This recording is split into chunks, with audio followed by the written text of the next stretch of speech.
যশোরে নকল মোবিল কার তৈরির কারখানা অভিযান চালিয়ে ১ লাখ টাকা জরিমানা ও প্রতিষ্ঠান মালিককে ১ বছরের বিনাশ্রম কারাদণ্ড দিয়েছেন ভ্রাম্যমাণ আদালত। বুধবার দুপুর ২টা থেকে সন্ধ্যা পর্যন্ত র্যাব ৬ যশোরের সহযোগিতায় এই অভিযান পরিচালনা করা হয়। র্যাব জানায়, যশোর মাগুরা মহাসড়কের পাশে মেসার্স রিজিয়া এলপিজি ফিলিং স্টেশনের পেছনে নিসা অটোমোবাইলস নামে কারখানাটিতে নকল মোবিল তৈরি হচ্ছিল। অভিযানকালে হিরো, টিভিএস ও বাজাজ সহ বিভিন্ন ব্র্যান্ডের নকল মোবিলের বোতল, কেমিক্যাল ও প্রস্তুতকৃত মোবিল জব্দ করা হয়।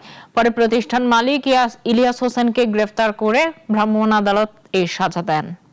প্রোডাক্ট তারা উৎপাদন করে, যেগুলো প্রোডাক্টে যে তার কোনো রেজিস্টার্ড কোনো লাইসেন্স নাই এবং প্যাকেটজাতকরণে কোনো লাইসেন্স নাই। অভিযানের শুরুতেই তিনি তার সত্যতা স্বীকার করেছেন এবং সেই সত্যতার ভিত্তিতে এবং দেশের যে ভোক্তা অধিকার যে আইন রয়েছে সেই আইনের প্রেক্ষিতে তাকে ১ বছরের সশ্রম কারাদণ্ড এবং তাকে ১ লক্ষ টাকা জরিমানা করা হয়।